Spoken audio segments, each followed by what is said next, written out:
I'm just tired of talking about these people. Like, she's so dumb and so embarrassing. Because we have to talk about idiots all day. I'm so tired of talking about idiots. What I would do in Congress. I like guns, let's have more guns.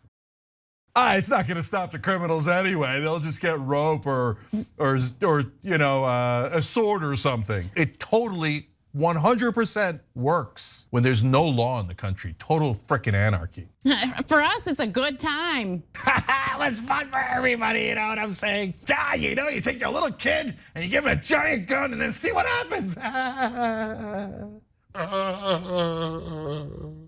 Welcome back to the Here's the Deal channel, where you have a front row seat as we expose the tyrants who masquerade as protectors and servants of the people, and the boot nibblers who want the law enforcers robbing and ruling the rest of us. The socialists over at the Young Turks put out a video entitled, "Lauren Boebert just said the dumbest thing ever said on the floor of Congress." Here's the clip they played. Gun-free zones are the most dangerous places in our country. The Second Amendment is absolute and it's here to stay. A recent report states that Americans own 46% of the world's guns. I think we need to get our numbers up, boys and girls. Waffler pro and puppet politician Zio Boebert is no friend of American freedoms. You can't be when you have dual interests and dual loyalties. But that doesn't mean that she's not able to offer stiff competition to that broken clock that's right twice a day. Gun-free zones are the most dangerous places in our country. Why? Because law-abiders who comply with the edicts of politicians place themselves in mortal danger when they choose to disarm themselves. Criminals, on the other hand, who could care less about the laws of political bloodsuckers, they don't obey laws. As a result, in those zones, criminals are empowered and law-abiders are victimized. It's the classic victim creation, criminal empowerment, fish in a barrel zone. Boebert says the Second Amendment is absolute. Shall not be infringed seems pretty absolute to me. So she's right again. She says that a recent report states that Americans own 46% of the world's guns and that we need to get our numbers up. Outside of being kind of funny, Boebert is smart enough to know that that statement would create a nice little soundbite that'll trigger liberal Looney Tunes like the Young Turks' Anna Kasparian. And you know what? It worked. Anna got triggered. I'm just tired of talking about these people. I'm just gonna be honest with you. Like, she's so dumb and so embarrassing and like does nothing for anyone. But anyway, all right, so America doesn't have enough guns, even though we have the most guns per capita than any other country. Any other country.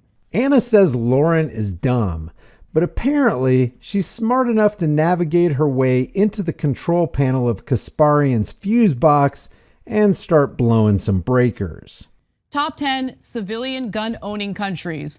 America has 120.5 guns per 100 residents. The country coming in at second is war-torn Yemen. You're in the middle of a civil war. I mean, guys, I feel like people like Lauren Boebert and Marjorie Greene, like they degrade what we do. Because we have to talk about idiots all day. Yeah. I'm so tired of talking about idiots. Let's be clear about something. Nobody is forcing the Young Turks to talk about idiots all day. They choose to talk about idiots all day. And if you make the choice to talk about who you claim are idiots all day, what does that make you, Anna? Can you imagine being in Congress and having to sit through that garbage speech? Yeah, what I would do in Congress. So look, 46% of the guns almost have half the guns in the whole world, just in America. We're 5% of the world's population, which leads to, of course, massive gun homicides and suicides and deaths. And she's literally celebrating it. Think about what Chunky Yogurt is saying here. Inanimate objects lead to massive gun homicides and suicides and deaths, he says. Anna bemoans talking about idiots all day, and then they turn around and say idiotic things like the existence and availability of certain inanimate objects cause all sorts of problems. They act like there are no other social factors at work that cause people to adopt a mindset where it's acceptable to them to kill others or themselves. And speaking of suicides, they'll start hailing the virtues of Japanese gun control policies here in a minute, but Japanese suicide rates consistently top nearly all the nations on Earth year after year. But remember, it's not about Boebert.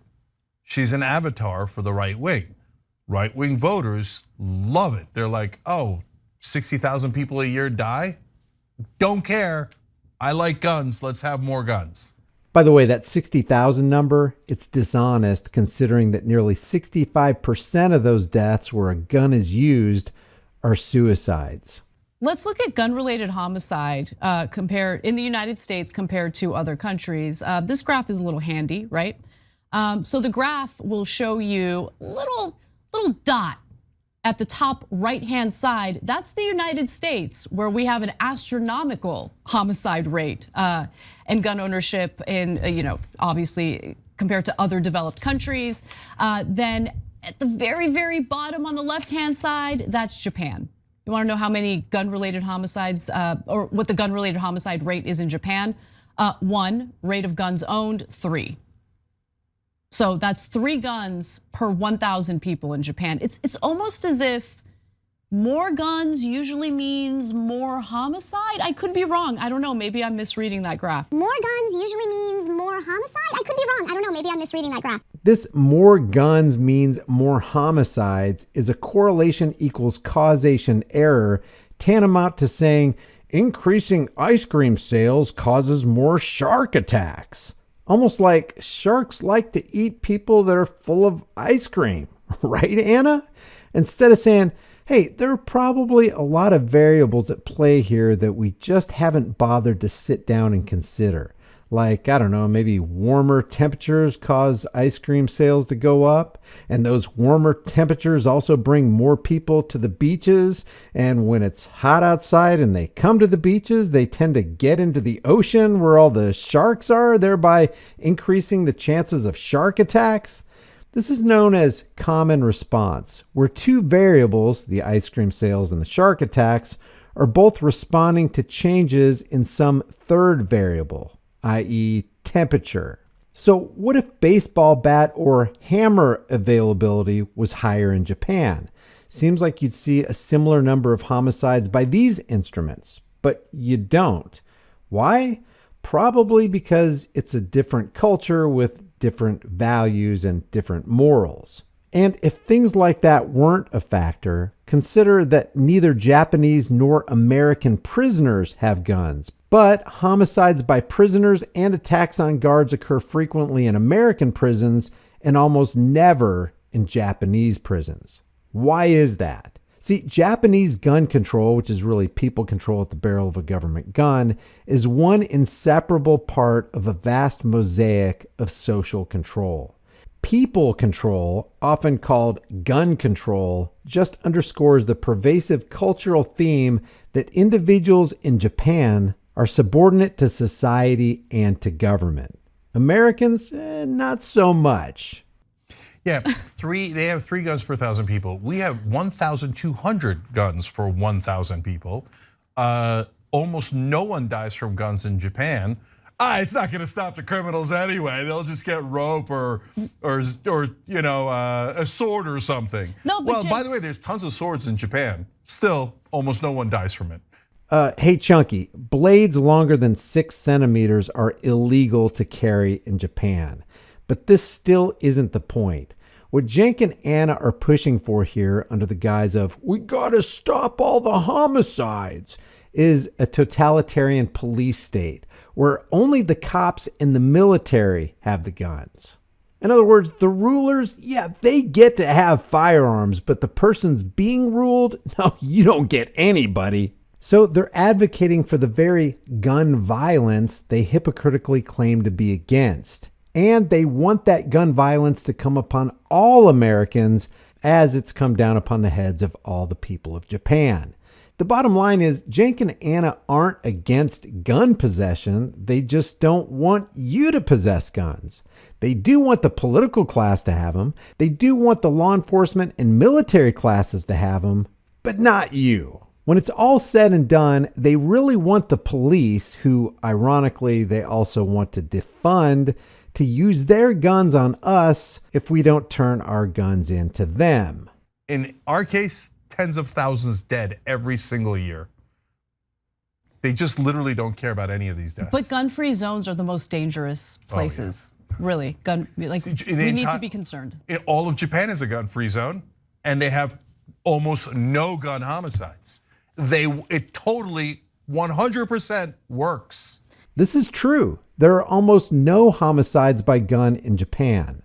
Matter of fact, get this. In all of Tokyo, for an entire year in every police department, only half a dozen rounds are fired from all police-issued Nambu Model 60s, which are revolvers firing .38 caliber rounds. For an entire year, guys.